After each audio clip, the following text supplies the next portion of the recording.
Hello दोस्तों, नमस्कार। मैं एसएस, आपका दोस्त, आपका भाई मरणोत्तरकाल पार्ट 2 में भारतीय वंश में आप सभी का स्वागत करता हूं। तो भारतीय वंश में जो पहला वंश आता है वो होता है शुंग वंश। और शुंग वंश में शुंग वंश का जो संस्थापक होता है वो पुष्यमित्र शुंग होता है, जो कि वैदरथ का सेनापति होता है। ठीक है। और पाटलिपुत्र इसकी राजधानी होती है। अयोध्या अभिलेख से इसकी जानकारी प्राप्त होती है।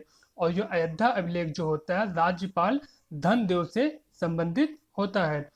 ये जो होता है सांची और भरहुत में स्तूप का निर्माण करवाता है। और शुंग वंश का अंतिम जो शासक होता है वो देवभूति होता है। ठीक है। अब बात करते हैं अगले वंश की, जो कि हमारा कर्ण वंश है। और कर्ण वंश में वसुदेव द्वारा इसकी स्थापना की जाती है, जो कि देवभूति का सचिव होता है। और देवभूति शुंग वंश का अंतिम शासक होता है।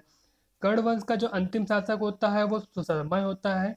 ठीक है। कर्ण वंश का अंतिम शासक सुशर्मा होता है। और इसकी हत्या सिमुक द्वारा की जाती है। और यह वो सिमुक है जो कि आंध्र सातवाहन वंश की स्थापना करता है। कर्ण वंश को आप मैप में भी देख सकते हैं। यहाँ पर ये जो मगधा लिखा हुआ है, यहाँ पे नीचे कर्ण डायनेस्टी लिखा हुआ है, कहाँ पर ये कितने क्षेत्र में फैली हुई थी। ठीक है।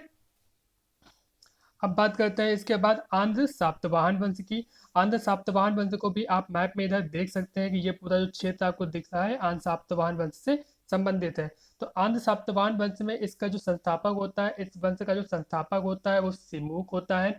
और नागनिका का नाना घाट जो अभिलेख होता है वहां से हमें एक जानकारी प्राप्त होती है भूमिदान की, जो कि भूमिदान से संबंधित पहला अभिलेखी साक्ष्य होता है। हाल इस वंश का भी एक शासक होता है जो कि एक प्राकृत भाषा में रचना लिखता है, जो कि गाथा सप्तशती है। और ये एक बहुत ही प्रमुख रचना है। बृहत कोश कथा जो होती है इसी वंश में लिखी जाती है, जो कि गुणान्य लिखता है। और कातंत्र सर्व वामन के द्वारा लिखी जाती है। गौतमी पुत्र सातकर्णी जो होता है इस वंश का महानतम शासक होता है, मतलब कि एक प्रमुख शासक के रूप में गौतमी पुत्र सातकर्णी इसका महान एक प्रमुख शासक होता है। और इसे एक अद्वितीय ब्राह्मण के रूप में भी जाना जाता है। वशिष्ठिपुत्र पुलवामी जो होता है ये भी एक महत्वपूर्ण शासक होता है। इसने 2 बार रुद्रदामन को पराजित किया होता है, मतलब कि 2 बार रुद्रदामन को ये युद्ध में हराता है। ठीक है। तो इसका जो एक और इम्पोर्टेंट फैक्ट है कि याज्ञश्री सातकर्णी जो इसके सिक्के थे, ये भी एक राजा ही है, याज्ञश्री सातकर्णी। इसके सिक्कों पर जल चित्रित मिलता है, मतलब जल चित्रित या फिर समुद्र के बारे में जानकारी हमें प्राप्त होती है। इससे ज्ञात होता है कि समुद्र का ज्ञान इनको हुआ था। और आंध्र सातवाहन के बारे में एक बात और बोली जाती है कि इनके घोड़े तीनों समुद्रों का पानी पीते थे। ठीक है। तीनों समुद्र का पानी पीने से मतलब है कि भारत का जो 3 क्षेत्र का आप देख पा रहे हैं, यहाँ पे आप जो मैप में आप देखिए इधर, तो मैप में यहाँ पे आपको देख रहा है ना, इधर से अरब सागर है आपके मैप भारत के पश्चिम साइड में। पूर्व में आपका यह पूर्व में बंगाल की खाड़ी है। और साउथ में हिंद महासागर का है, लेकिन हिंद महासागर क्षेत्र पूरा तो नीचे से नहीं था, लेकिन साइड से हिंद महासागर जुड़ जाता है। तो इस तरीके से कहा जाता है कि इनके जो घोड़े थे वो तीनों समुद्रों का पानी पीते थे।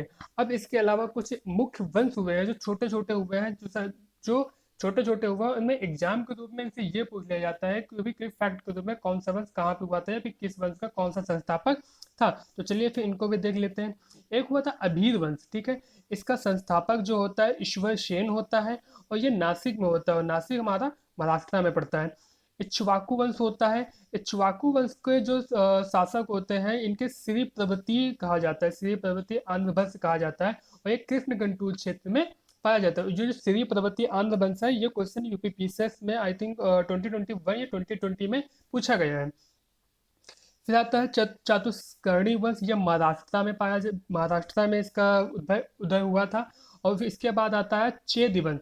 चेदी वंश का उदय महा चेद वंश का जो संस्थापक होता है वो महामेदवाहन होता है। और खारवेल इस वंश का सबसे प्रतापी शासक होता है। खारवेल का नाम आप काफी पढ़ते होंगे, काफी नेशनल पढ़ने में आ भी जाता है। तो खारवेल चेदी वंश का शासक होता है। इसके बाद आता है वकाटक वंश, जो कि विंध्य शक्ति इस वंश का संस्थापक होता है। उम्मीद करता हूँ आप सभी को जानकारी पसंद आई होगी। जानकारी पसंद आई है तो चैनल को लाइक करें, शेयर करें, सब्सक्राइब करें। Thank you.